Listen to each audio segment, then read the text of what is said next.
Friends, fans and fine folk, grab your drinks and snacks and such and come on down to, I was going to say Twitch Tales. It's not Twitch Tales, it's a short rest. And I'm joined today by my lovely guest Danilo from Thinking Critically. Give us a hello, Danilo, and I'll check if my sound goblins are working or not. Hello, everybody. Look at that, perfect. Everybody pretend like that happened first time. Totes profesh. Welcome to the second ever short rest, everybody. This is a new, relatively new series, a new thing that I do for my channel, a new type of stream where I interview someone from the community, or rather than interview, I just have a chat with, a conversation with someone from the community. Danilo, as you can see, both below his wanted poster there at ThinkCritDND, and also below me at the thinkingcritically.com, is the CEO. Is that a title you've ever given yourself? The creator. Starting today, I am. The creator, the owner, the man behind Thinking Critically, a D&D discussion podcast, or a TTRPG. Yep. Have you ever discussed anything other than D&D on there? Yeah, so it's how do I? It started off ostensibly as a D&D discussion. I think. Yeah. I mean, that rolls off the tongue quite nicely, but it took me like 3 episodes to be like, yeah, I'm gonna need to broaden the scope just a little bit here. Yeah. In case I ever want to talk about anything else. Yeah. So now it's like, go on. It's the same reason that I am Robert Hartley GM rather than Robert Hartley DM. When I first started, I was Robert Hartley DM, and then I was like, I'm going to future-proof myself here a little bit, and get on that train early of being like, I'm a games master. I can get away with playing other games if I need to. Yeah, that's very wise, and unfortunately a bed that I have made myself and will have to sleep in forevermore with that really snappy D&D title. discussion. So what I usually tell guests is, what does the topic mean to you in the D&D and wider TTRPG framework, which is my caveat, my get out of jail free time. So that if they want to talk about Starfinder or Dread or whatever, they can do but it's inevitable, right? You can't really talk about D&D without at least referencing, they're kind of intrinsically linked. Yeah, so I mean, it's the most popular TTRPG in the Western world. I heard recently that it's outsold in Japan by. In fact, do you know many TTRPGs? Was your hazard a guess as to what the most popular TTRPG is in Japan? Oh yeah. Gosh, put you on the spot. You have really put me on the spot. It's a relatively well-known one, but I've never played it. It's from a particular setting of fantasy-ish horror stories from a few decades ago. Is it like Call of Cthulhu? Is correct? That... Call of Cthulhu is the. He got it. Man. Redeemed himself. He's like, oh, that's it. I earned my stakes as someone who knows about TTRPGs. Would have been a very short stream otherwise. Just like, all right, bye. Nah, I never fault anybody for not knowing anything about it. Like, I'm a professional games master, but I know so little about the industry. Like, people are like, oh, have you tried My Grandma's Kitchen? It's such a good. I'm like, what? No, I've tried D&D, and even like other editions of D&D, people are like, "Oh, what was your take on like the 3rd edition?" And I'm like, "I've never played. I've played 5th edition. That's it. I've only ever played 5th edition." That's reassuring for me, as I'm very much in the same boat. I'm super stoked to have gotten that answer. Yeah. So apparently, D&D is outsold and outplayed by Call of Cthulhu in Japan and probably other parts of the world. But for the rest of the world, D&D seems like it's probably the most popular one, and so you can't really talk about TTRPGs without referencing it. In the same way as you've mentioned on your podcast a few times, you can't really even talk about D&D without also referencing Critical Role, because it's in the same sort of fashion. Absolutely. For better or for worse, they are intrinsically linked in the minds of a lot of people. Oh yeah, for sure. It's like it's an entry point, right, for a lot of people, including over half of my players, of which were newbies themselves. So there was a little bit of a dance I had to do there with a couple of my players in terms of, I love that you're engaged and watching stuff and consuming content, but I'm your DM. So. Yeah. No, don't go expecting Matt Mercer I'm just being told that I'm looking to the other side while chatting. It's because this is where my chat is. So if I move my chat over here, then I can be reading the chat while also chatting to you. So I'm just going to pop my chat out by heading into here and disappearing you for a second. There we go. Now you're back. All right. And then I just need Twitch. I'm a totes profesh streamer, so I have all of this sorted already, of course. Totes profesh. You're just testing me, of course. That's all it was. Part of the experience. This is a part of the experience. Where is? How do I actually find my channel? Boom. Find my channel. Boom. Hey, shut up! I just said that. My channel. Boom. Hey, shut up! I just said that. My channel. Fucking. Hey, shut up! I just said that. My channel. I could make a beat. Shut up! I just said that. My channel. I could make a beat. Shut up! I just said that. My channel. I could make. No, stop that. What am I doing? Chat, pop out. Why does Twitch make this so hard? Why is there not just a single button to pop out my chat? I have to go into my Twitch channel in order to do so. I really wish I had any experience to be able to like provide some first line support for you here, but otherwise you are on your own. My own. Nah, we got it. You'd think after doing this for a year and a half, I'd know a little better about, just how to handle myself. Just blame it on like a software update or something. Yeah, it's the new computer, everybody. Sorry, I got a new computer. It has everything that I do wrong from now on is to do with the new computer. Rob, it's been a year since you got this computer. Yeah, but it's still, in the grand scheme of the universe, that's still pretty new. Yeah, it may as well be yesterday. Yeah. Yeah. So thinkingcritically.com is a podcast. You've got coming up to 50 episodes on there, and I've listened to all but what episode am I up to? I listened to my own episode for the first time just yesterday. I finally got to that in my podcasts. I listened through sort of chronologically. What did you think of that one then? It was better than I thought it was. I left it going like, man, I waffled. I waffled so much. I like the sound of my own voice, and I was like, I just waffled on about just nothing, and I answered his questions in ways that weren't really answering his questions. And then I listened back and I was like, there's some of that, but it's not the worst. I mean, that makes my life like a billion times easier, because I could just sit back and let the guest talk away, and that's like, good. I don't really have to think. Yeah. And then also, like, I ask awkward, like, open-ended questions, weird, questions. So I'm actually been so lucky that no one's been like, I'm not going to answer that because it just doesn't make any sense. I don't understand what you're even trying to go for, so I'm not going to bother. I get to catch people off guard by being like, I better put on a bit of a performance for him here because it's being recorded, and I can just ask whatever I want, like, why does D&D suck? Oh, well, I guess it sucks. Leading questions. So what do you hate most about it? Why are you never going to play D&D again? What? I guess I'll go with the premise.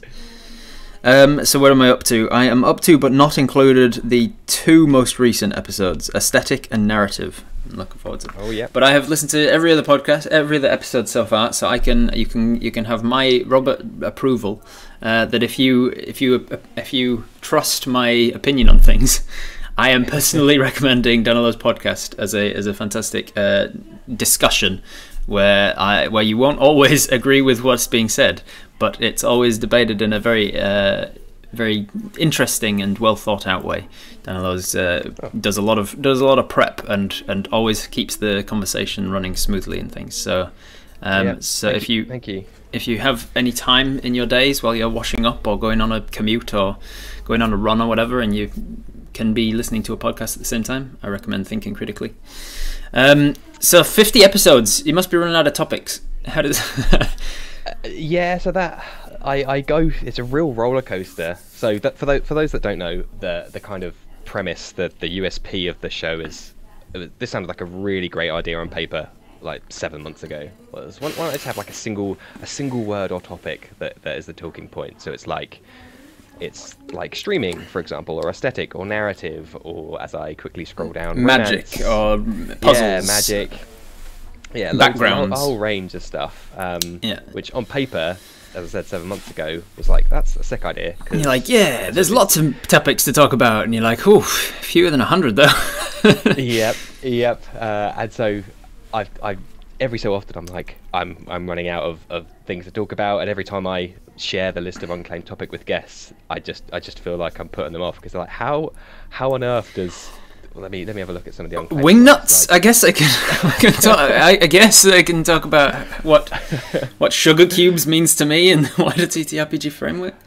Where there's a will, there's a wingnut, as they say. But like social, for example, is one I haven't got. Like solo, but I think maybe it's to my credit that somehow I can tenuously string out an hour's worth of discussion with that topic. Solo was one that I was considering for my topic when we were talking, because of the sort of solo campaign that I run on my channel with Twitch Tales, the Sunday things.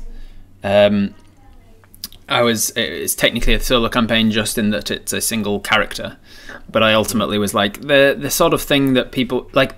When I'm listening to the podcasts, if I wasn't the sort of person to be a completionist and want to listen to every one of them, if I was a pick and choosy kind of person, a good thing about your podcast is that you can look at that one word in your newsfeed and be like, puzzles. Oh yeah, I want to hear this guy's take on puzzles.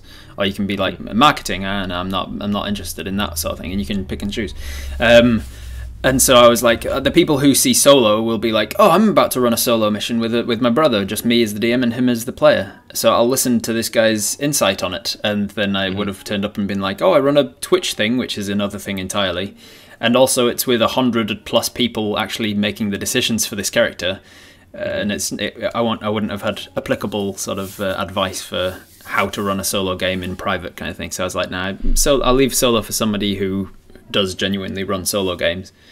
And yeah, so that'll be on your list for a while. But when you find that one guy one guy or gal who's like, I love running solo games for these reasons, and they've got a lot of insight about it. Yeah. Well, we were talking before we started actually about how a lot of guests I'm very fortunate enough to be like, here's maybe 5 ideas that I've had off of, and then we'll pick one of those, which gives me 4 into my pool, and that happens quite a lot. So once I have a new intake of guests, I actually end up with now I've got like 26 topics that are just free to take. What are the ones on your list that you're like, I'm looking forward to that topic because I've got a lot to talk about with it? Okay. Let me have a quick look through. I think we've got.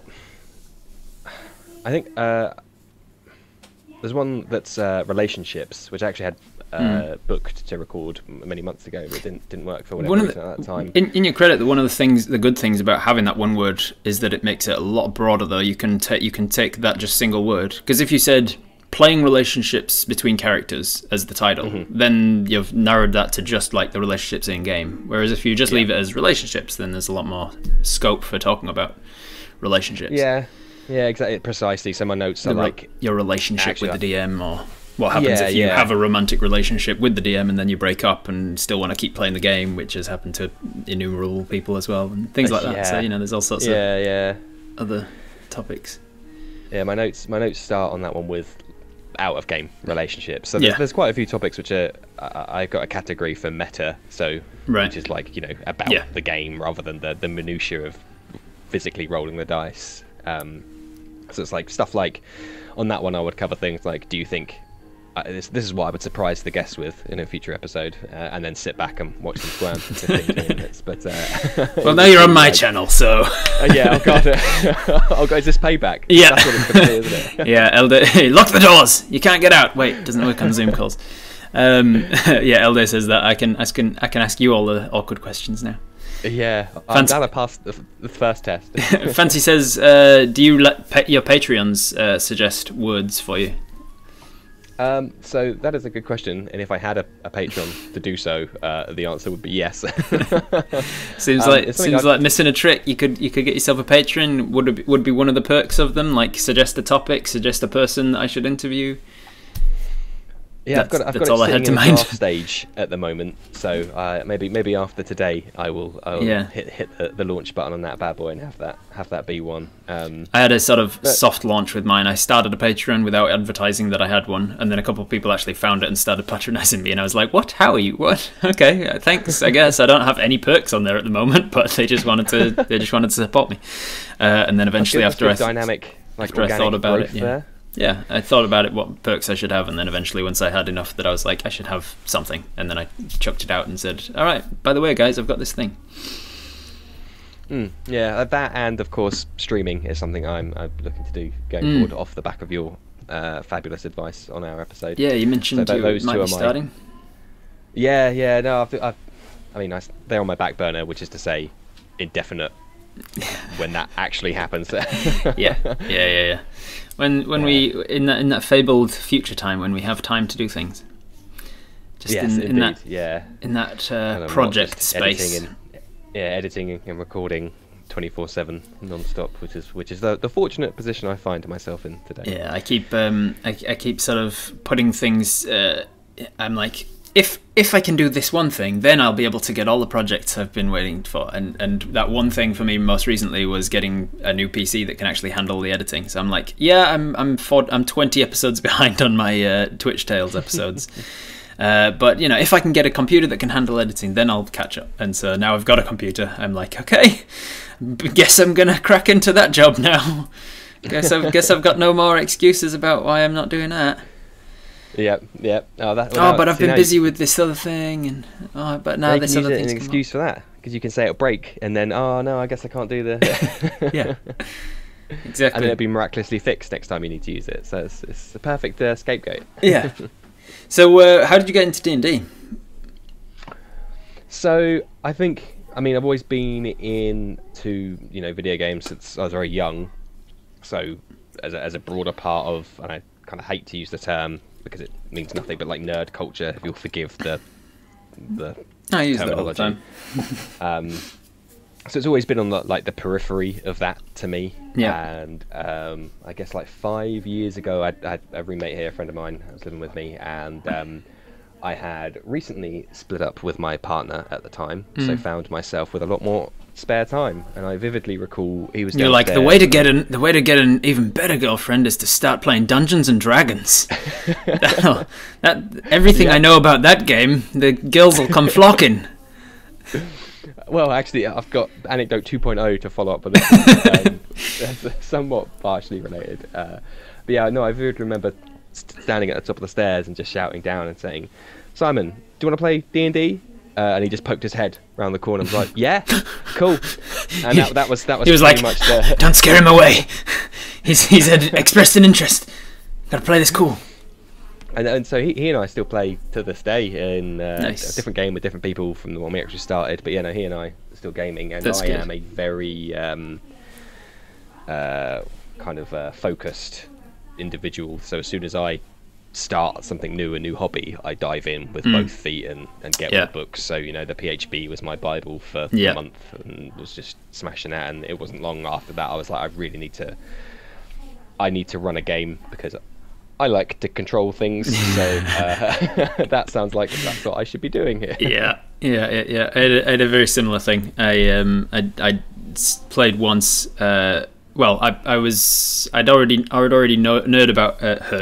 It's a Freudian slip. I'd already heard about this D&D nerdy game, and I was like, that I had no interest to play it because I was raised in a household that's a little bit more like nerds.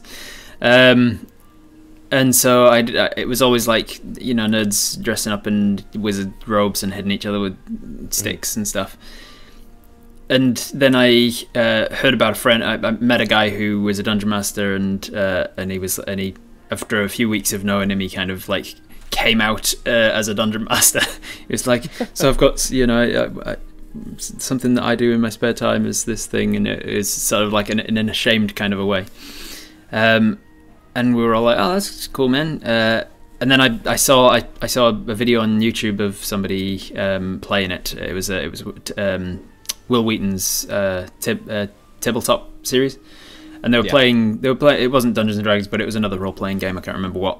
And I was like, "Man, this looks fun." And then I went, "Oh wait, I think this is what Dungeons and Dragons is. Something like this." So I contacted that dude and was like, "Hey, you said you'd run games. Would you run me a game just to see what it's like?" And he ran me a one-shot, and it was like heroin. Eyes, pupils went wide. It was like, lost 5 years of my life, and I'm waking up now. I'm like, what? What a bender. and I still play with I don't play with that guy, but the very next game that I played, like a few months later, when I finally found someone who would run like a regular game for me, I still play with all of those folk, even though one of them's moved to Japan now. Yeah, it's good when you find that gaming group that you kind of gel with, or those friends that you like. We have the same expectations from the game and what we want from it, and the characters that we want to play, and the stories we want to tell and stuff. Yeah. So my to follow up then, my current exceptionally patient partner. We were on our first date, actually. I'm a huge fan of, wear my heart on my sleeve and being transparent. So on the very first date, we were out in a restaurant somewhere in the city that we're both in, and we were talking. She was like, what do you do? What do you get up to? And I was like, oh, well, funnily enough, I've kind of recently started playing D&D, which I appreciate is maybe a bit of a gambit to have thrown out there on the first date. And she was like, oh, cool, yeah, I played that with my housemates last year. And here we are, like 5 years later, still together. So that's the thing. Like people who are too shy about it and keep it to themselves will never learn that their colleagues and friends might also be huge D&D nerds, because they might also be too shy about talking about it. Like it's much more prevalent these days, and there's a lot less stigma around it these days, with so many more people actually playing it. And I think the global lockdowns have certainly helped with that, because it's ways of passing the time with your family or flatmates or whoever you're locked down with, or even just online. Yeah. There's a lot more D&D online as well. So it's with the rise of Critical Role and the success of Viva's channel as well, with D&D stuff. I think a lot more. It's a lot more accepted and a lot more in the public eye that LARPing and D&D are two different things, because I think that's something that is conflated a lot as well. For sure. Like people who don't know anything about D&D think of it as LARPing. Like you in order to play it, you've got to dress up in elf ears and whatever. Have you ever done LARPing yourself?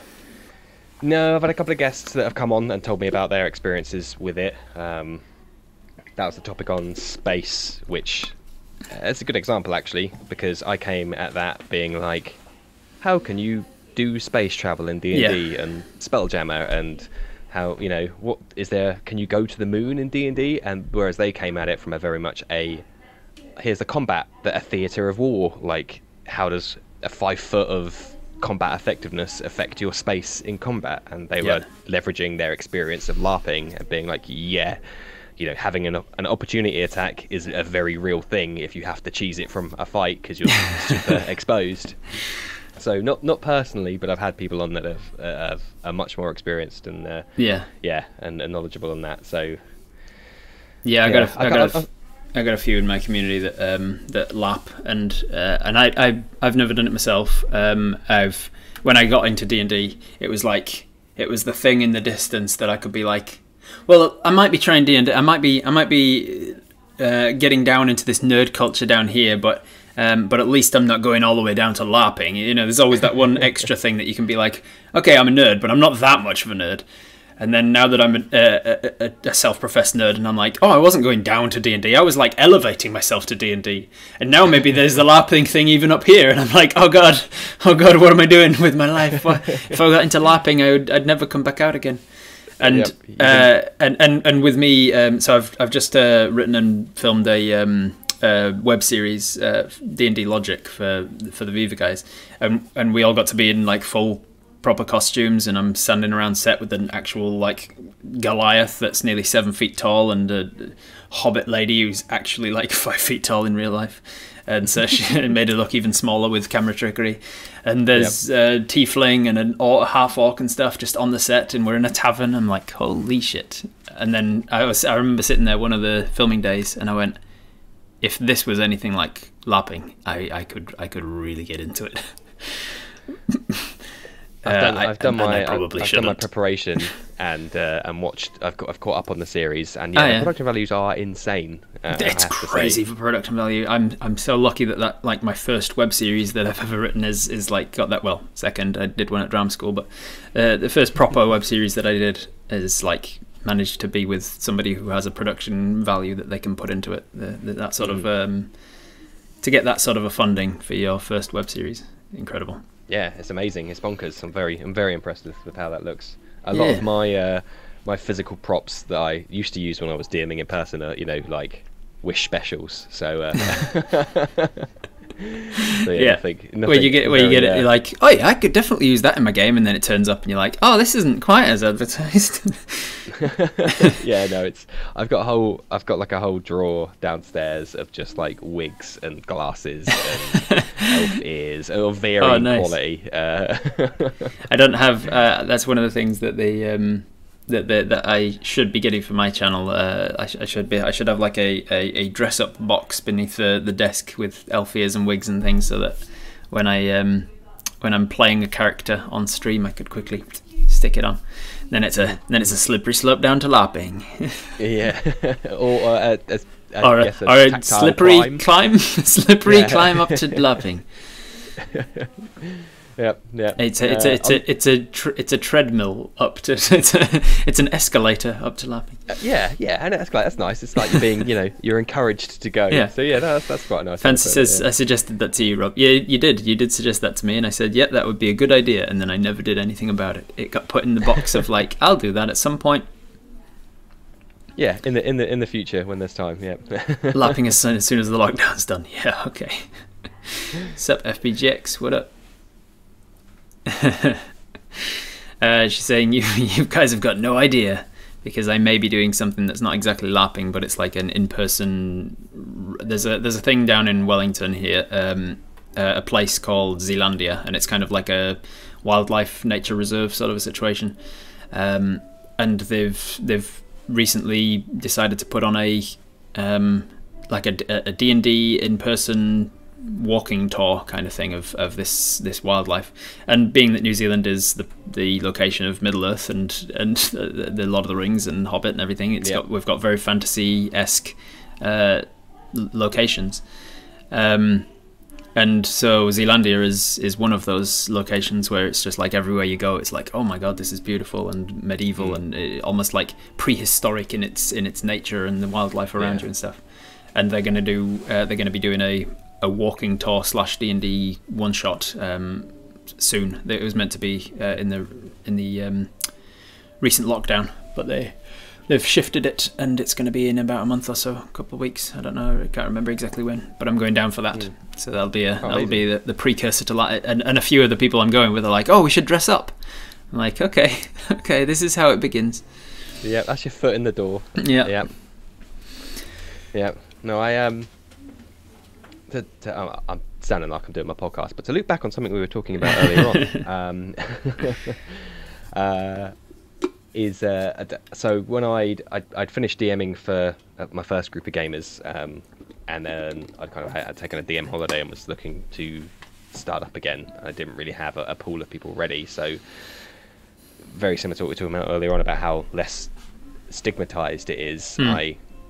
I kind of bit the bullet. I structured an email and actually sent it out to a bunch of colleagues at work. I mean, I knew, as some are more likely to bite than others. Again, putting my heart on my sleeve out there and kind of risking it all. Sure, yeah. So there you go. Social low priority email. But if anyone wants to do this thing, I'll help them run it all, and it'll be something to do after work.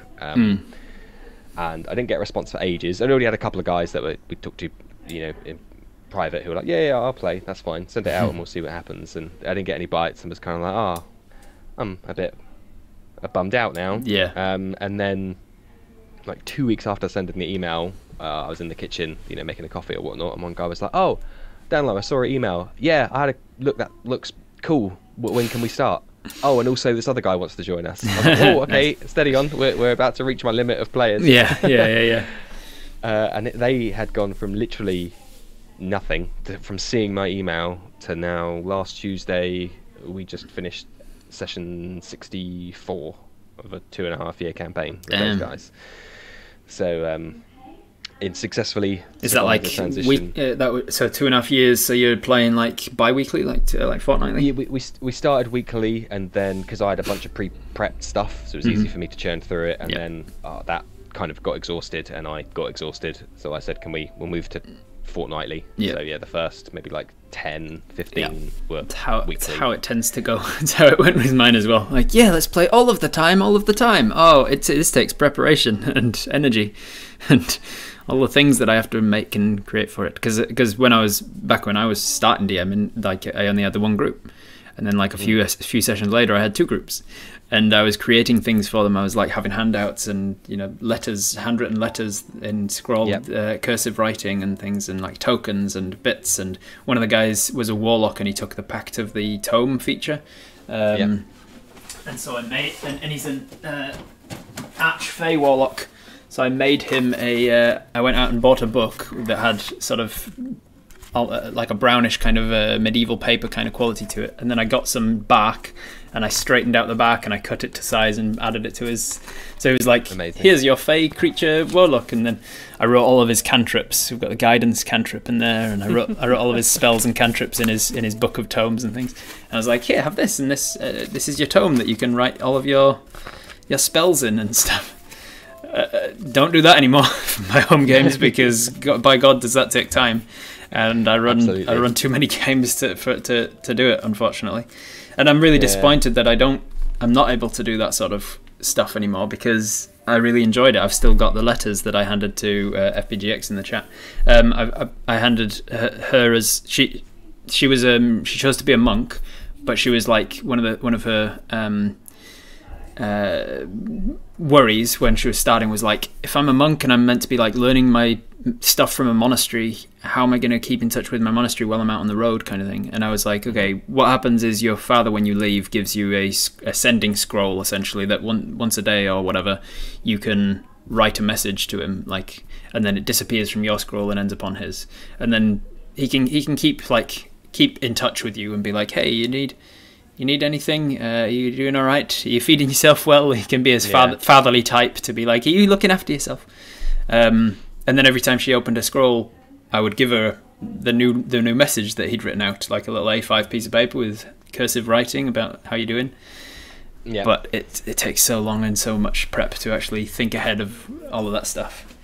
Yeah, I didn't quite homemade mine as much as you homemade yours, but I also had a physical notebook tome that was like stitched together and had a little brooch on it and whatnot, and in that I wrote, long story short, the big bad evil guy's kind of like kick-off monologue, right? Like a diatribe on how society sucks and how it's going to make it better and all this stuff, and like handwritten scrawls that like trails off and goes a bit wacky, and which is great because my handwriting sucks anyway. So it was very natural for me to write. No, it's just in character. Yeah, so I had that, and when we did the game, I was like, and you find this notebook, and handed it out to them across the table, and they're like, oh, awesome. Don't we can't read this word, and I'm like, yeah, good. you kind of got to piece it together. That's the point. Your characters can't read the word. It's fine. That's a great thing. I like that sort of a thing, and I would love to have more of that. It's one of the major things that you lose out on in online gameplay. Like a lot of people are fine with online D&D, but I think it's like the budget brand edition of D&D. When you've played in person around the table with a dungeon master that really gets into it and has props and things like that, to then go back to having to do online stuff, it's just not the same. You lose so much. No. Not only do you lose all of that interaction and handing over props and stuff, but you just lose body language, and you lose like the ability to see who's talking to whom, like eyeline and stuff. I'll catch myself a couple times during this lockdown. I continued with my home games online, and so I catch myself like when I'm an NPC. They introduce themselves to a new NPC, and I go around the table and I look at them and I'm like, so what about you? Who are you there?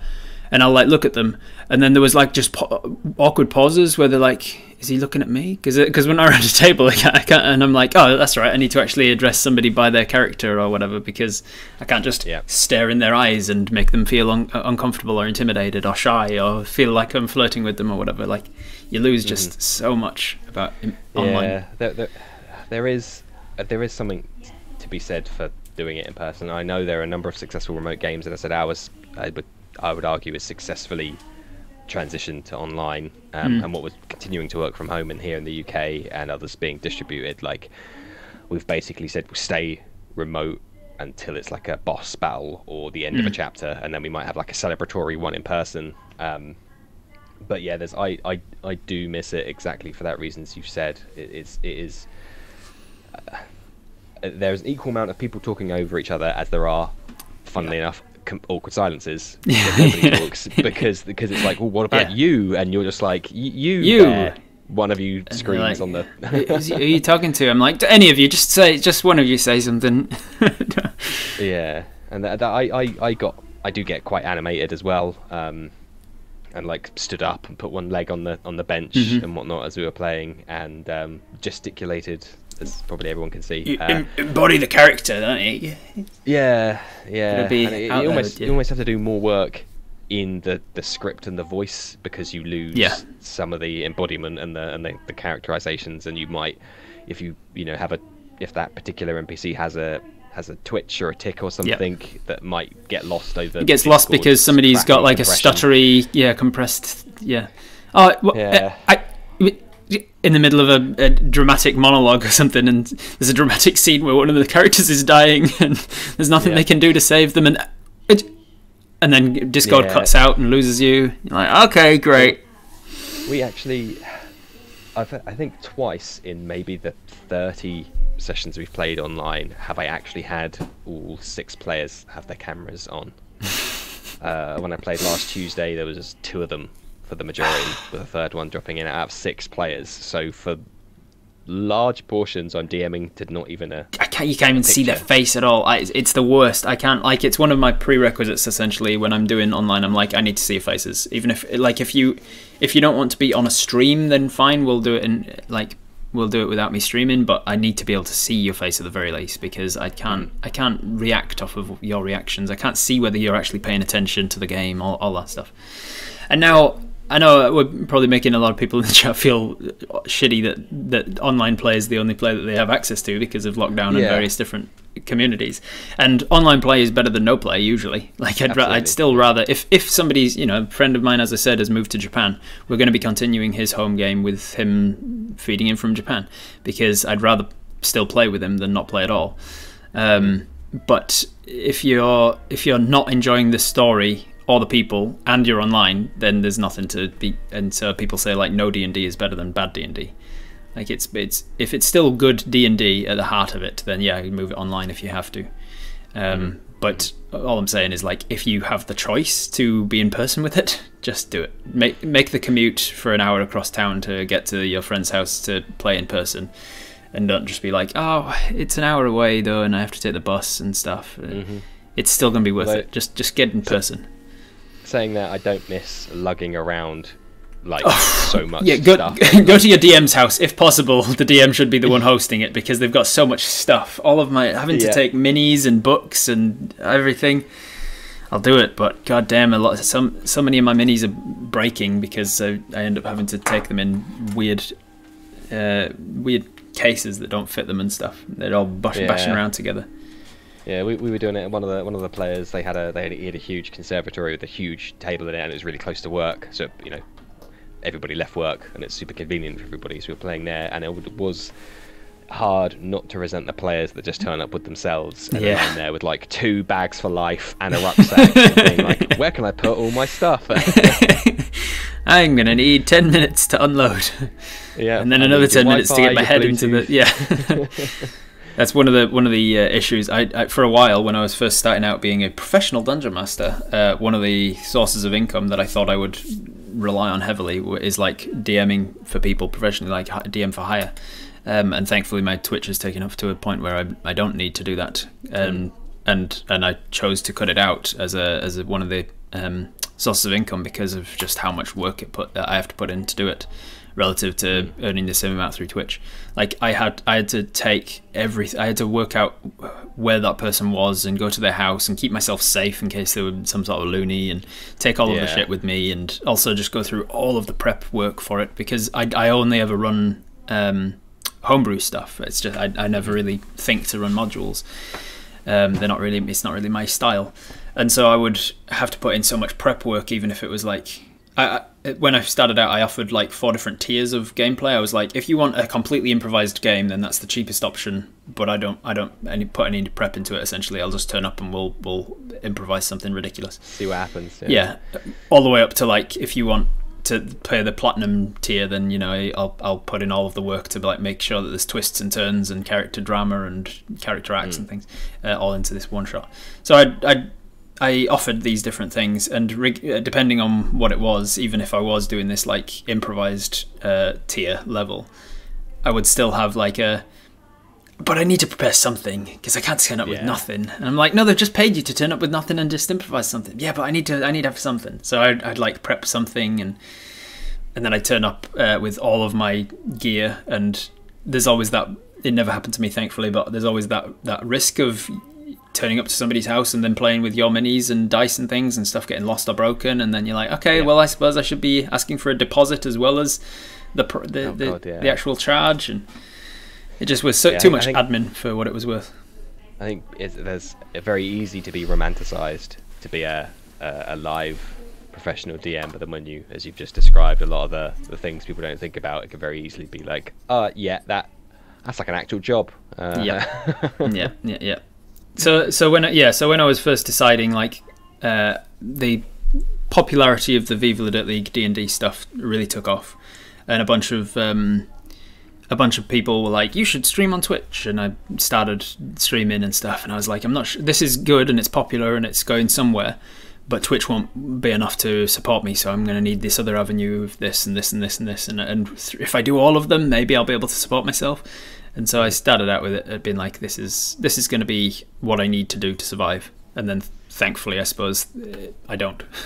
It might still be a thing that I do, like if I might put it as a patron, like a patron thing, like once a month for the highest tier of patron, maybe they get to play a one shot with me, or I don't know. It's something that I can always fall back to if I want to pull back on Twitch. It's always an option. But for now, it's like I don't need it. I don't need to be doing DM for hire in order to still make it as a professional DM, which is still weird to me, even after a year and a half of being a professional DM. It's still weird that this is a full-time job and pays me enough to pay the bills and everything. You're at the bleeding edge of the hobby, my man. It's weird. You're out there. Yeah, it's so weird. Like it's still really fun for me to tell people who have no idea about the context that I'm a dungeon master with no context.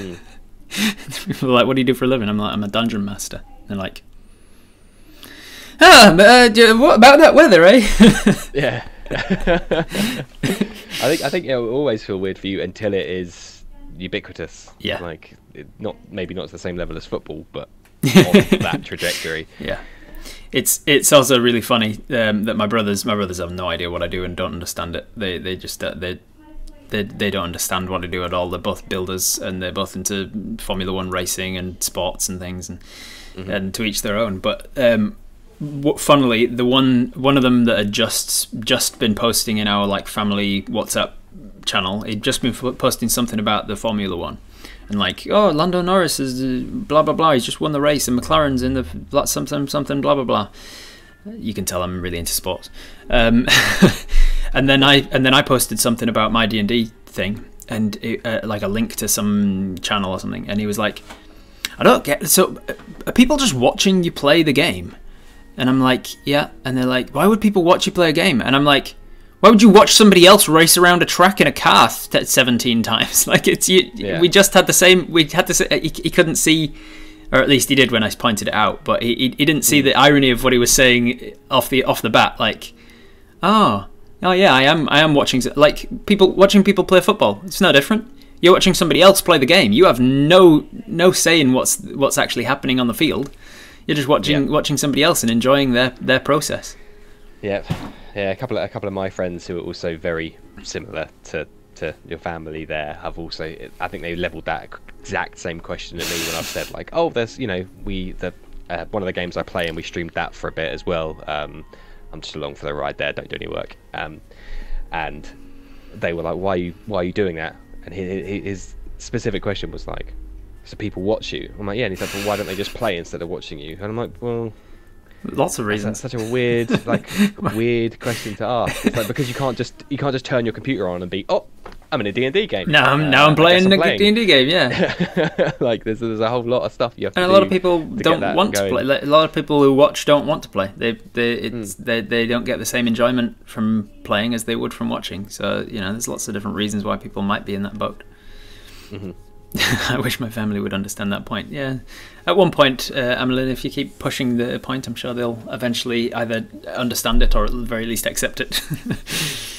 I'm a funny story I tell a lot of people is I'm very, very fortunate that my mum is very exceptionally supportive to the end of time, even when it's things she has no conceptual idea of, or even begin to conceive a thing that could work like that. So when I told her, I'm like, I'm working on this podcast. Obviously, the first question is, what's a podcast? So once we'd crossed that. So you've heard of radio. Let's start there. So once we crossed that bridge, I was like, it's about this game called D&D, and it's like a role-playing game. And yeah, her first response was, is that people are going to listen to that? Are they? People are going to watch it? Are they? I was like, she's not being malicious. She's just like. Just trying to keep trying to keep you grounded in reality, being like, you're not expecting to make a living from this, are you, love? Yeah, I was like, no, it's pretty massive nowadays. So I'm hoping there are tens of millions of people that play it, so there's an audience. Hopefully, it should be okay. But this is also the same woman that thought Airbnb was Airbub until I deciphered her code and then worked out what it was she was actually talking about. I'm going to stay in one of them airbubs. Yeah, that was almost verbatim. That was almost verbatim, and I was like, "Hang on, give me a second just to pass that. Let me work out what you're trying to." The context. There's always an Airbnb. Okay, yeah. Which was made even better because I was trying to. I know I digressed a little bit, but I was explaining to her that business model. And of course, it's kind of like Uber. She went, "Oh yeah, no, that's where we're staying." And I went, "No, it isn't." it isn't. We're staying in one of them Ubers. I hope not. Are you doing all right, Mum? Do you need some money?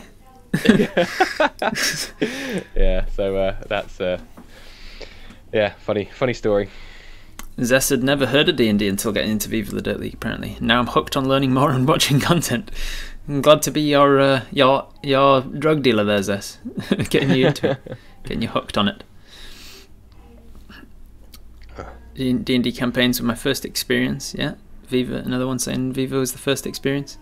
Yeah, a lot of people in the chats and in the comments of the Viva have said like, I never really thought about D&D until you guys started playing it, and now I've realised what the game is, and now I'm playing it a campaign with my family, or I'm getting into it, and blah blah blah. What's your usual advice as somebody who makes D&D content? I'm sure you get all of the same sort of frequently asked questions as I do, like what's your advice for getting into the game and stuff like that. What do you normally answer to when people ask you these sorts of things? That's a very pertinent question, as an ex-colleague of mine asked that exact same question to me a couple of months ago. And flash forward a little bit, I'm actually going to run a very short one shot for him and a couple of his mates. Nice. But I guess it depends on. I guess it would be consume some content first, such as Viva the Dirt League or maybe some other podcasts that might be interesting to some people, and to get a feel for it. But I always suggest like a range, so maybe a podcast and a YouTube. Maybe neither of those are Critical Role. There are plenty of others which are good.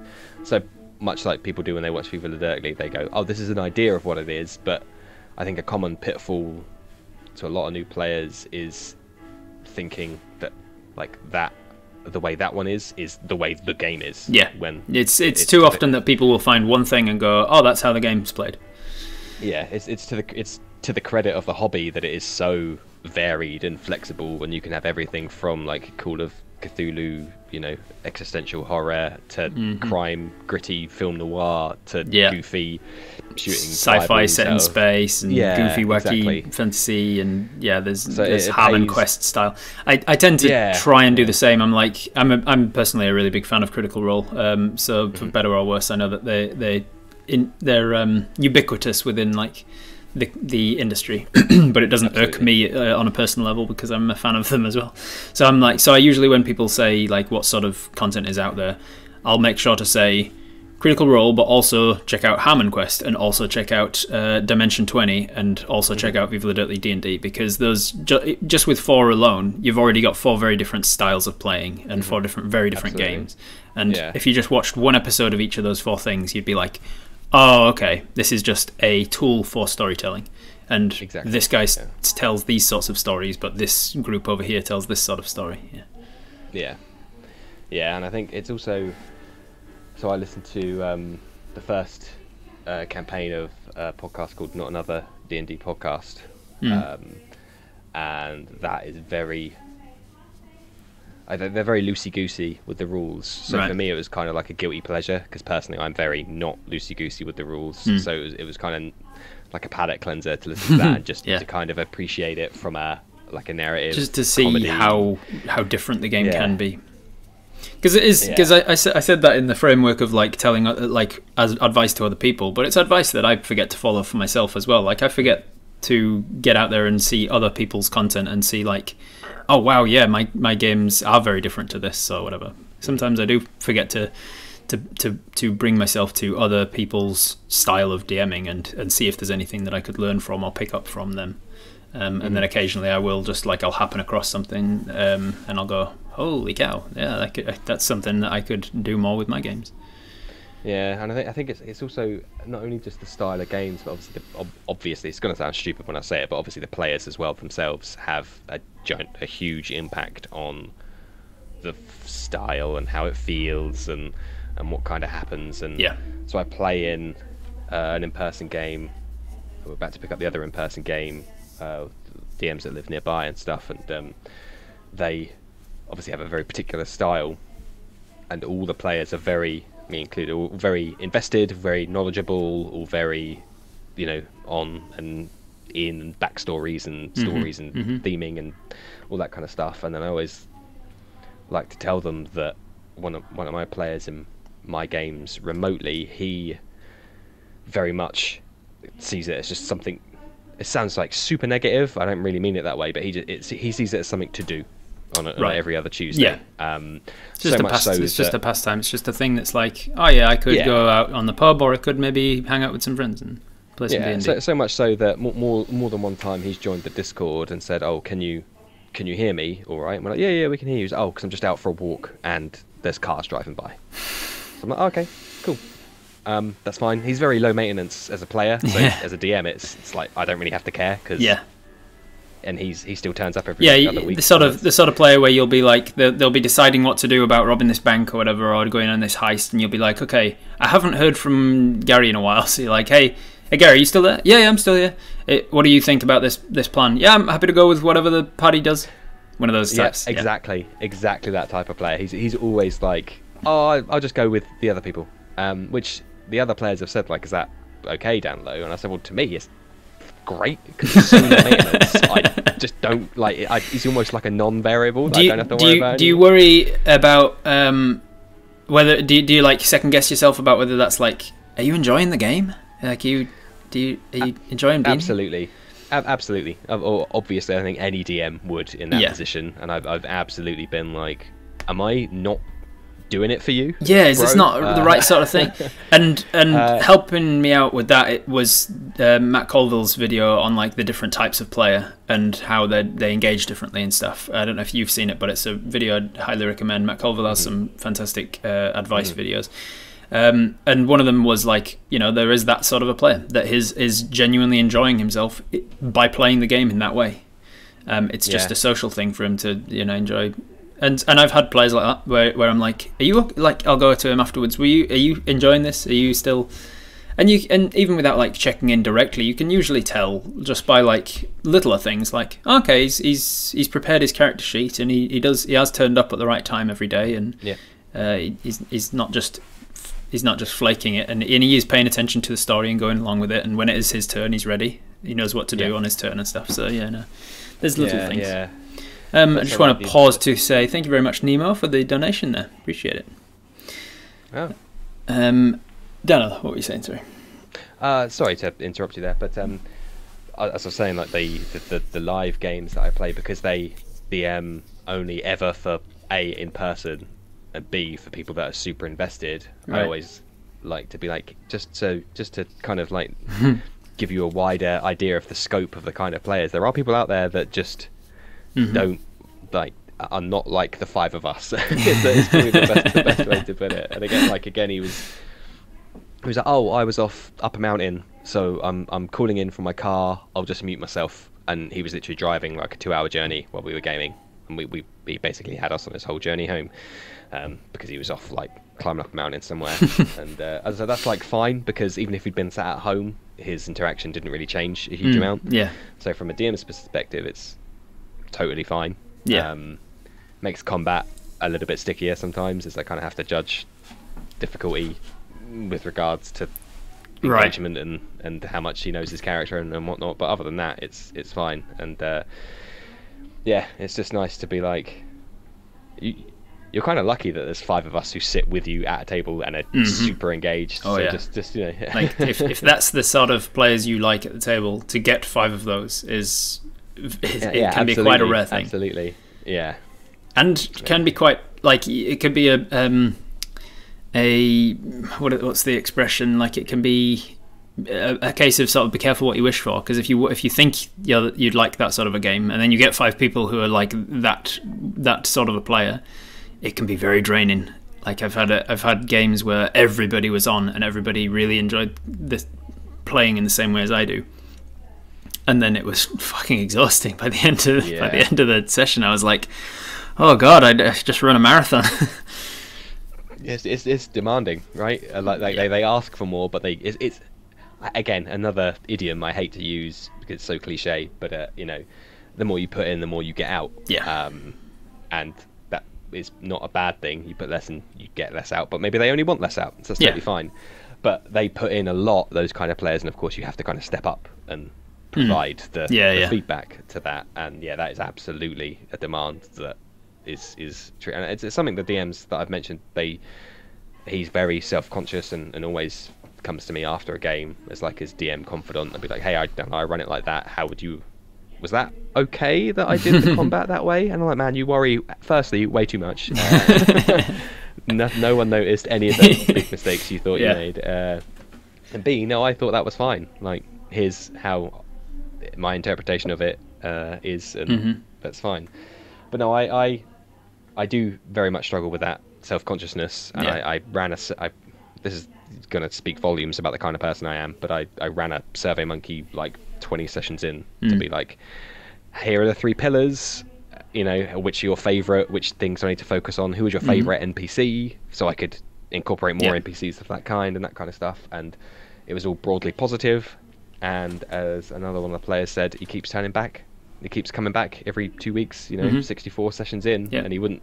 I'm still here. Be a madman to waste. Yeah, I'd be wasting my life if I wasn't enjoying it. Yeah, exactly. So so for me, once I really had that realization that he would come back every 2 weeks for 4 hours, and at the end say, "That was fun. Thanks so much, guys. See you in 2 weeks," and continue to do so. I was like, all right, cool. That's great. it's feedback in itself, isn't it? Yeah, I did the same sort of thing. I've found from playing with first-time DMs that one of the things that they'll do quite often is get to the end of their session super anxious, their first session, and they'll be like, how did I do? You can send me feedback and stuff if you do. And I'm like, this is too early to tell. Like, you can't ask for feedback on the first session. Start playing and find your style. And then, as you said, send them something for feedback after 20 sessions or something. After being like, okay, we're into it now. I feel like I've found my feet. I'm not making the same mistakes as I was because I can't give you feedback on stuff that you already know was a mistake that you made because it was your first session and you just messed something up. Get to the point where you feel like, okay, this is as far as I can go with my own knowledge of how to improve. Now give me feedback on how you think I can improve. And so that's something I find with new DMs. They'll ask for feedback way too early and be super anxious about feedback and stuff. You're absolutely right, and now you've eloquently put it like that. I was one of the players in my games. He DM'd for the first, and we were ribbing him for ages because A, he was the only one that hasn't DM'd, and B, he's been working on a one shot for like 4 years, and we're like, how is it? It's a one shot, dude. It's a one shot. Yeah, like you don't really need to build this whole thing into it. And he ran it, and it was perfectly great. It was fine. We had a lot of fun. but he was exactly as you described, like super self-conscious. And I was thinking while you were talking there about it, you know, everybody has their own style, and one session is way not long enough to judge that style, and to identify your own style. Yeah. And it's because ultimately it's a creative endeavor, right? It's the same as judging, you know, like a book on the first paragraph. Yeah. Being like, well, the first paragraph of Harry Potter 1 was kind of dry, so the entire series very is good. Yeah, exactly. And it's like with the first session it was a bit iffy, but I'm sure in 20 sessions it will be sick. And in one session you might have only one combat, or you might have no combat at all, or it might be just exposition setting up the plot that's happening, and then you're like, oh, I'm judging it on that. Judge it on like at least 5 sessions, so that you've had time to see how that DM runs combat, how they run social encounters, how they run puzzles, and how they run, like, until you've had a little bit of everything, a little bit of the exploration and the pillars of combat of D&D of the game. Yeah. I think that's why one shots are, again, a bit like published adventures, which I know we agree on. I think one shots are also such a hypocrite, because I'm about to run one for 3 new players, but I like to think I have a lot of experience, relatively enough under my belt to kind of structure something that would work. But in terms of, especially for newer DMs, a very awkward, not bad format, it's just a difficult and awkward format to run, as the success is potentially limited because you have 3 pillars to juggle along with all the other DM overhead of running a game. And character arcs and things to try and fit into it, and like a satisfying conclusion to the story within the time that is inevitably going to run long, and so you have to cut out this entire extra fight that you intended on. Whereas you can be like, okay, I'm intending on this being more than one session, so it doesn't matter if we end it here and I still can do that combat. We'll just do it next time instead. And it's such a hard. I'm still learning and struggling with like compressing and expanding events and encounters and combats to fit the time of the session. So as a DM, that's quite a useful skill to be like, is there enough left of this combat to wrap over to next? Probably not. Let me find ways to kind of expedite it a little bit. But like new DMs they haven't stretched that muscle, so it's just like, I'll just run this combat because the rules tell me to run this combat. Oh, it's 3 AM. Sorry, everybody. And they'll go like, oh well, I mean, you did 6 points of damage and he had 7, so I guess he's up for another round. So we'll keep going. And what are you going to do on your turn? It's like, no, you don't need. The combat has gotten to a point where it's a hack and slash. Everybody's slugging. The goblin swings your sword, and then the barbarian swings his, and then the wizard fires his cantrip because he's out of spell slots, and then the goblin again. It's like just it's gotten to that point where it's clear who's going to win. We don't need to actually do that bit. Just cut to them winning. There's a preciousness, I think, about the rules, which I guess is understandably so, for certainly for newer DMs when you're not as confident to bend. But I think that's a good rule of thumb, because you should never start to bend or break things because you don't really know the impact. So know the rules, then you can bend them or break them or ignore them. Which in a way means, you know, some one shots with some newbie DMs are almost, you know, they're just gone over, like, they're just awkward from beginning to end. And I don't mean that to play, I just mean to manage as the DM. It's a tricky thing to do. I mean, I sound like so arrogant now, but this tricky thing is like a piece of cake for me. I do it like every day. And it's not arrogant to say that somebody who's been playing football for 5 years is going to be better at football than somebody who's not played it before. Like, you're going to be good at it because it is a training thing. You're not going to learn swimming from watching people swim. You're going to learn it by training. And same with DMing. You're not going to learn to be a good DM by watching other people DM. You're going to pick up certain tricks, of course, certain tips and things that you might incorporate, but you're not going to get that first-hand practice and that first-hand knowledge of how to balance something on the fly, and how to read when the combat's going too long, or when the social encounter's dragging or whatever. I find it very hard to articulate those kind of things, because it comes quite easily to me to pick up on some of those cues, like things take too long, or maybe I should wrap this up, or they need some NPC to rush in to move it on. It's very, very hard to articulate that to newer players, to be like, it's just a thing that you feel, and it only comes with experience, as you said. I tell you, the more you'll learn. It's one of the hardest things that I find about running Twitch Tales. So earlier today I had the most recent episode of Twitch Tales, and there was a section that was really dragging for me, but I knew from the chat that a lot of people were still very engaged with it. But because there's like 100 and some people in the chat, I'm like, I know that some of them just aren't talking and they're finding this as dragging as I am.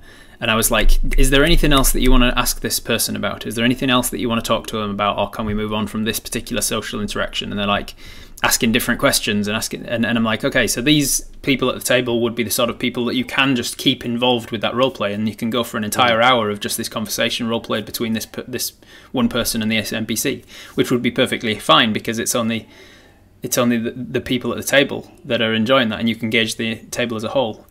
Is everybody fine with me, continuing to roleplay this character in this particular scene? Yeah, okay, let's continue with it. But in the chat, I'm like, how do I move this along without feeling like the people who are wanting this encounter are being rushed, and the people who aren't are being bored?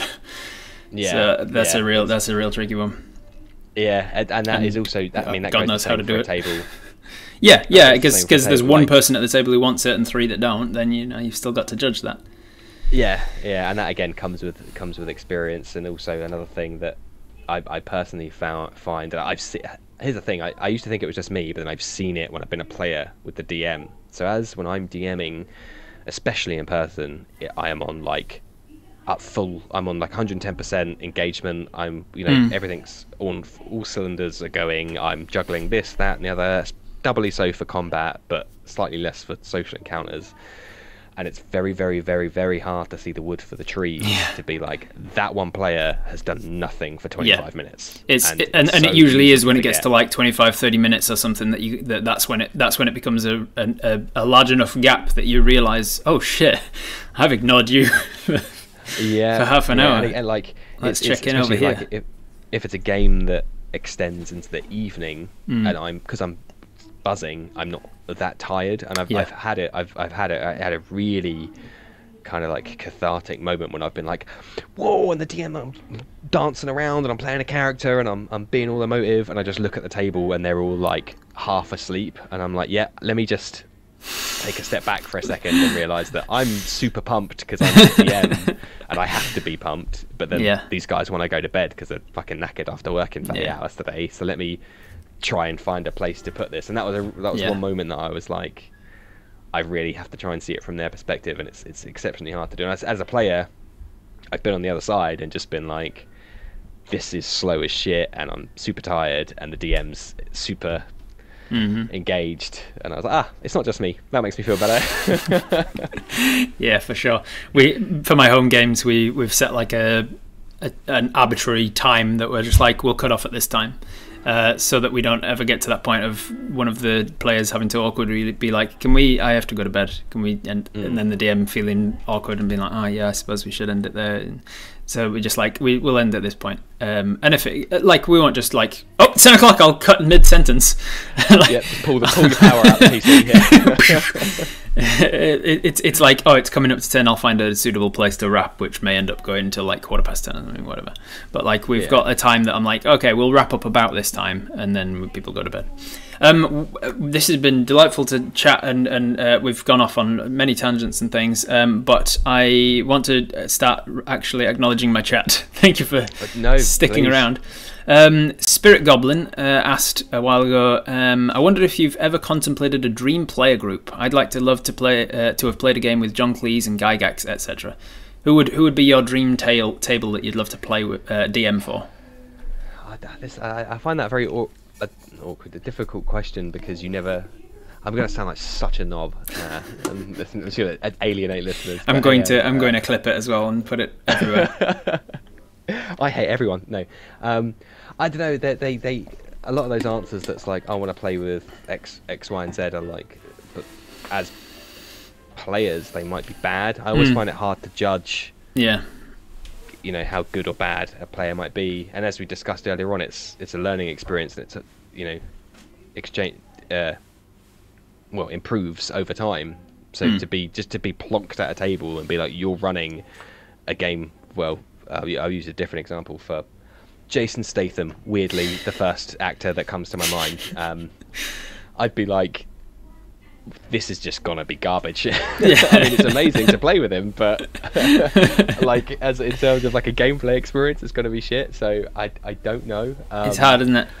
I don't know. I think you have to have seen them as players to get exactly, like an idea. Like Matt Mercer's obviously the DM for Critical Role, but he's also played in a bunch of like one shots and things that they've run, and I can see that he'd be a fun player at the table because although he's a very good DM, he doesn't like impose that on you when you're DMing. He doesn't make the people that you watch him as a table and watch him playing with some of the DM, and you never feel like he's putting the pressure on them to get it right or anything.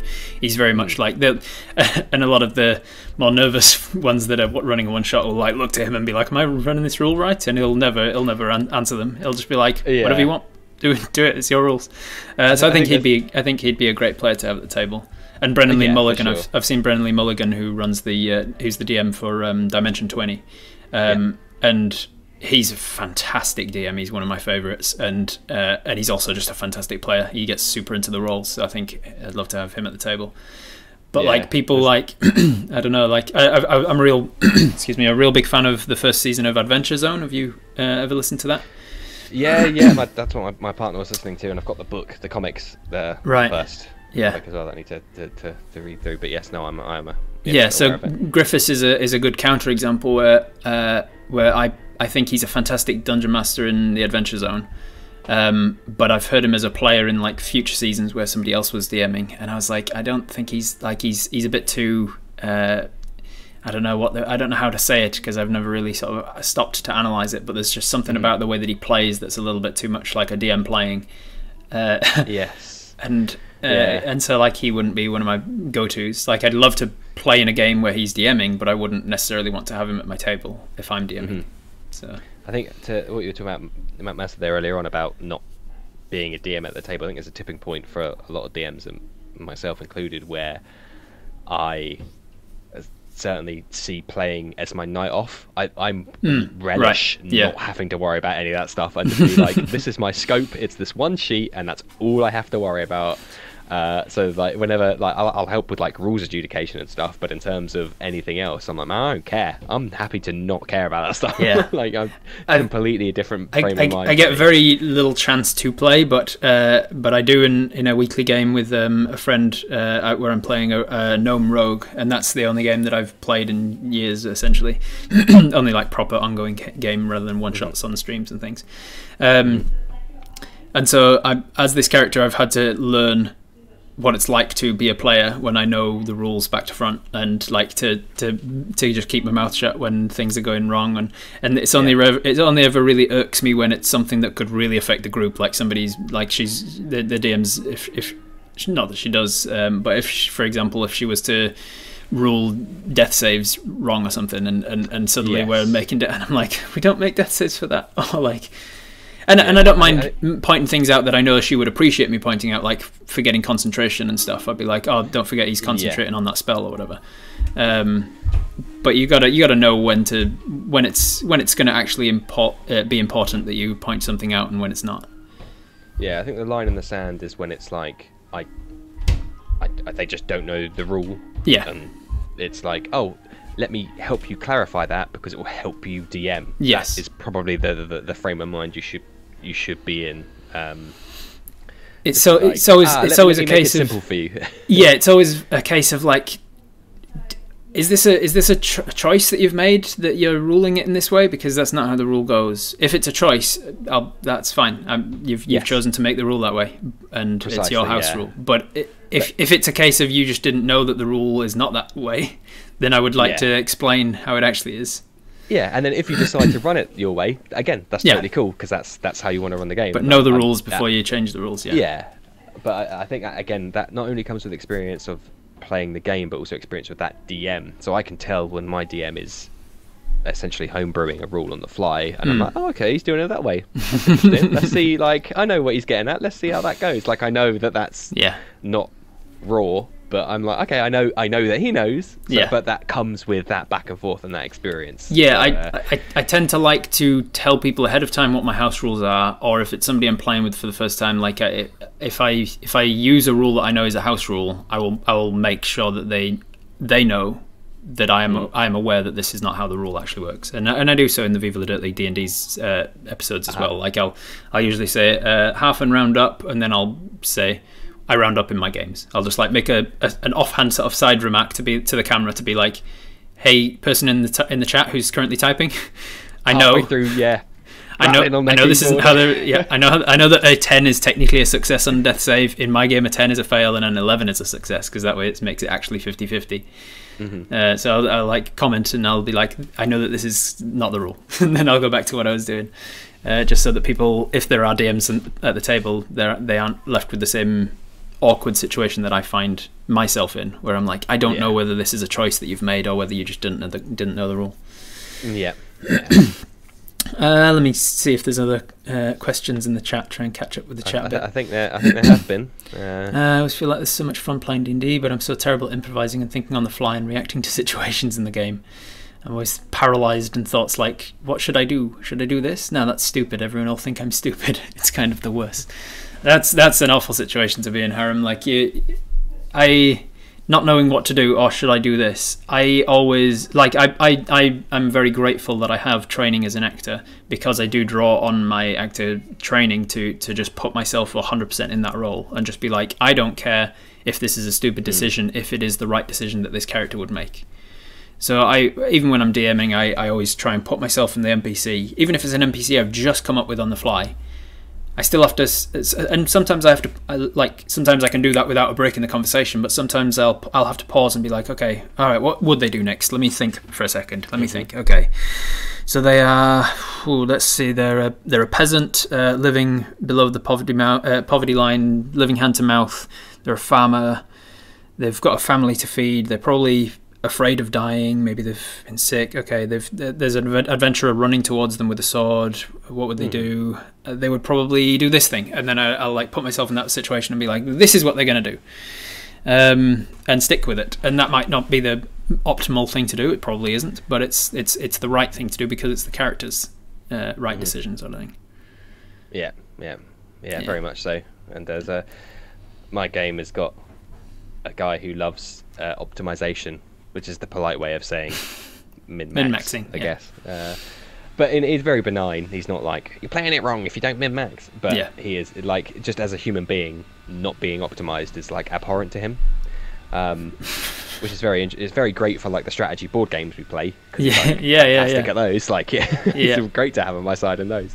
But then when it comes to D&D, like any kind of like friendly fire or collateral damage, he's like, you're triggering me. That's not how it's meant to be played. It's a story you've never seen a story that has collateral damage in it, where friendly fire happens and they have to talk about that after the fact. I love friendly fire in my games. It's one of the reasons that I do use a version of critical fumbles. I know that a lot of people hate them online, and for good reason. It's the mathematics behind the reasons for not using critical fail as fumbles is completely sound. Like, the 20th level fighter shouldn't be missing more often than they're hitting at level 1, so I think more often than they're missing at level 1, and they shouldn't be missing more often than a wizard is missing, and all this stuff. Absolutely. But I do use a version of it that kind of still makes sense with me and leads to immersion of like, if the attack is a critical fail and one of your allies is in the range of the attack, so like if you're firing an arrow and somebody's next to it, next to the guy you're targeting, or if you're attacking and somebody's next to you, if that's the case, then that person gets to make a dexterity saving throw DC 10, and then if they fail that, then they get half of the damage that you would have inflicted on the other person. So it's still like it's a minor thing, but it's enough to say that yes, a very proficient fighter would be attacking 4 times in a round, but one of those things just happens to like clip you on the way past, or you happen to get your arm into the way and oof, you get hit by a fighter, or just as you're lunging into attack, the arrow, that's when the arrow was released, and like accidents do happen even for level 20 people. Absolutely. And so like I still use that method because it also encourages people to think about the strategy of where they're placing themselves on the board, which I find is an easy one to miss in the simplification of 5th edition. They took a lot of things away to make things simpler and easier and more accessible to people. And some of the things they took away was like benefits from being on a higher ground, or benefits from being behind cover, and like +1s from this and +2s from that and stuff like that. And it does make the game simpler, but it also removes a lot of the strategy of being like where to place on your board. So that first round of combat, people rush to where they want to be. The rogue hides up this thing, the ranger climbs onto this thing, the fighter runs up to melee with them, and then for the rest of the round of the rest of the entire combat, it's just everybody stays there. Are you going to use your movement? Yeah. No, I'm good where I am. Okay, you're going to use this? Are you going to use your dash? Are you going to bonus action? No, I'm good where I am. I'm already engaged with the... And so it's like, okay, well, if you can... Anything that can give them that, like, dynamic sort of use the battlefield bit. That's why I removed flanking as an optional rule, because I don't want people just getting into that conga line. But I did replace it with surrounded. So if you can get 3-on-1, then you have advantage. If you can get 4-on-1 and they're a size larger than you, or 5-on-1 if they're 2 sizes larger than you, and that sort of thing. Yeah. So then it's still encouraging like some sort of battlefield control strategy of like you have to think about where you're going to be positioned. But at the same time, you also have to be like, oh, if I do run over and engage that guy, the ranger's behind me, and if he gets a nat 1 on his attack, he's going to hit me instead. So that's one of the reasons I still included that nat 1 can hit your friends as a way of being like, accidents happen, and you have to think about where you're positioned on the battlefield in case your fighter overswings. Yeah, I think the way you run that is quite elegant in that it doesn't... It might not paint someone in a bad light. So a lot of those criticisms leveled against critical fumble is like, for example, the easy one is you drop your miss sword and you drop the sword or it gets stuck in the ground and you have to pull it out, which paints the fighter in that example as an like idiot, an idiot, bumbling fool at level 20. Yeah. Whereas in your example, it's nope. The ranger's bow was true. Your attack was true. It just so happens somebody got into the way. Yeah. You were actually too good. It's a good piece of advice for new DMs as well. It's just like to flavor misses and failures as something outside of their control happening rather than them. Like you fail to climb up the thing, even though you're a raging barbarian with a 27 strength or something, and you fail to do your athletics check to climb this thing with a critical fail. But it's not because you can't climb a wall. You've climbed a million walls. It's because the handhold that you held onto snapped away. Something through no fault of your own, it fails. Unless you're playing like a comedy slapstick kind of thing where it makes sense that you fumble, you break your finger, and you got to stay with the style of it. But I do try and flavor my fails and misses as not a failure on the fighter's part, but a successful parry from the bad guy. You got a nat 1, and so he smacked you away, and if you dropped your sword, which I never really do sword droppings as a critical fumble. No. But if I was to, then I'd still flavor it as like you try to attack him, you telegraph it a little bit too much, so he grabs your hand and then he snaps your hand backwards, and the pain of it makes you drop the sword, and so it's still on him, on the bad guy rather than on you as a failure sort of thing. Yeah, absolutely. That is always very again a learned skill for a DM, because it is very easy in the heat of the moment, and something I'm learning myself continuing is to be like, you miss. Anyway, move on. Which sucks. Which super sucks as a player to be like, oh, I guess my cool professional fighter who's trained for 50 million years and only ever fights these creatures missed for some weird, absurd reason, and it sucks. That's why it's very difficult as a that's another reason why. That's another reason why I always say, if you're erring on the side of like fudging the battle, give your enemy a lower AC but more HP. Because it sucks more to miss than it does to hit and just not kill him yet. Yes. So like your fighter shouldn't be missing; it should be hitting and reducing his damage. But if you want to balance it out and have this creature last longer, don't just increase its armor class, because it sucks to miss. Increase its HP instead, so that they can still be hitting and feel like they're whittling him down, and you can be more descriptive about the chunks that are flying off of this creature. And of course, there's exceptions to everything. Like if the point of the encounter is to show you how difficult this thing is to hit, because he's super fast, he's like a quickling speed, he's like a speedster running all over the place. Increases AC and make it like that they're missing everything. At one point, I had my home game fighting a hag who was like all about illusions, and so in the first round of combat she cast blur and mirror image on herself, so they had disadvantage to hit, and if they hit there was a 1 in 4 chance that it was not even her in the first place. And so that fight was about the frustration of the fighter like trying to hack at her, and she's just like laughing in his face with her illusions, just being like, come on, hit me, what are you gonna do? Hit me, I'm right here, you can't see me. John Cena. Yeah, so like obviously there's exceptions where increasing the AC as a storytelling method is going to be better. But on the whole, absolutely, it sucks to wait your entire round, especially if there's like 5 or more people playing. The round of combat can take a long time. And so eventually it comes back around to you after like 20 minutes. It's your turn again, and then you roll your attack and miss. Yeah. I don't get to add on my powers that only happen when I hit. I don't get to add on any damage. I don't do smite. I don't get sneak attack. Absolutely. I don't get any of my features. And then it's a 20-minute wait until it's my turn again. Yep. I'll go check Reddit. Yeah, go check Reddit. I know we've only got a few more minutes, so I'll just skim through the chat here and see if there's any other questions. Kind of wish I had enough DMs with tabletop like I do with LARP. In LARP, I'm fortunate enough to have access to around 20 DMs, so I can pick and choose whose style I want to play. That's pretty useful when you know enough DMs. So LARPing's like a group DM situation, all telling a story together, right? So that's what I think he means. Thanks for this evening's stream. After played a couple of characters, I'm working on my first D&D 5 campaign. Ooh, awesome. I'm glad to hear it, Arathon. And welcome to the stream. Don't forget to check out Thinking Critically. Daniela's got like 50 discussions of this kind with various different people with all sorts of different views and takes on and experiences. I listened to one recently on editions about the guy who's been playing since the original edition, and that was very enlightening about very enlightening about all the different editions and the styles of them and stuff. Yeah, super. I mean, if you want to hear me learn and be surprised at everything someone says, listen to that episode.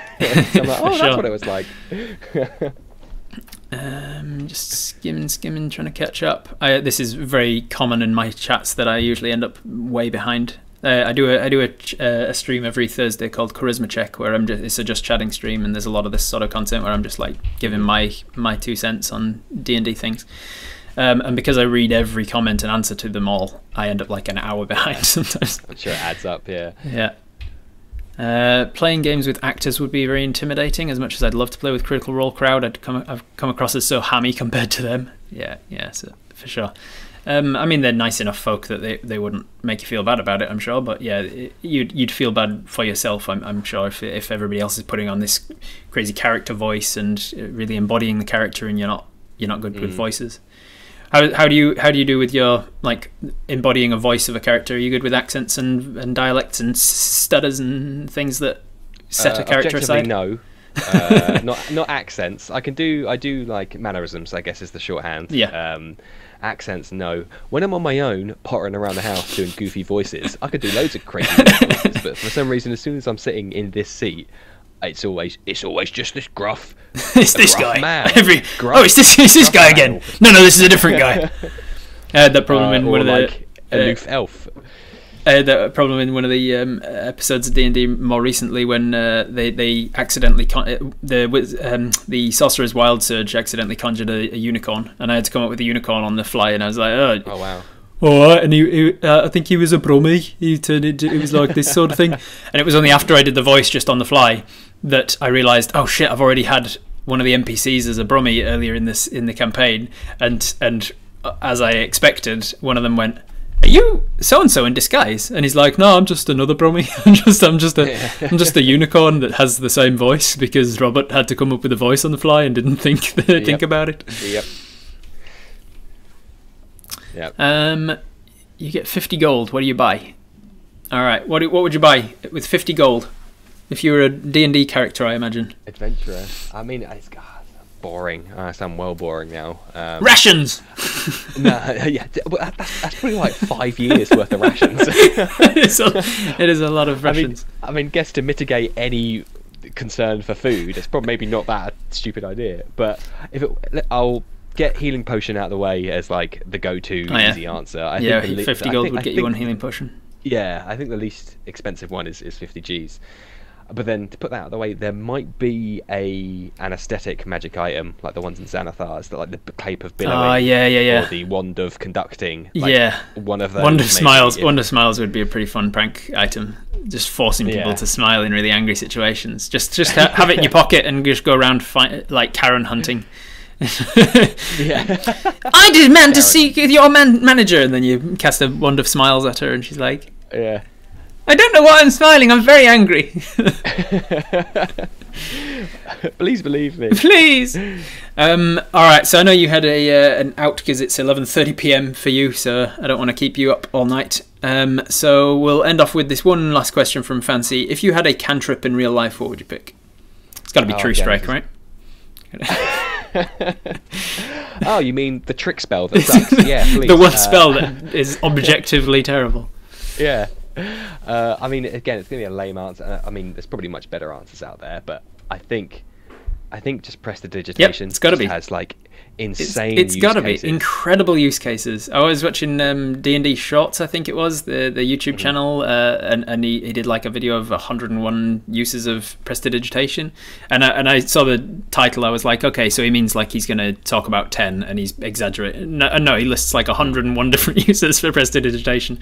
I didn't even listen to them all. I was like, okay, I get the gist. I can understand what to do with it. But yeah, it's a spell that is just like a kind of do it all.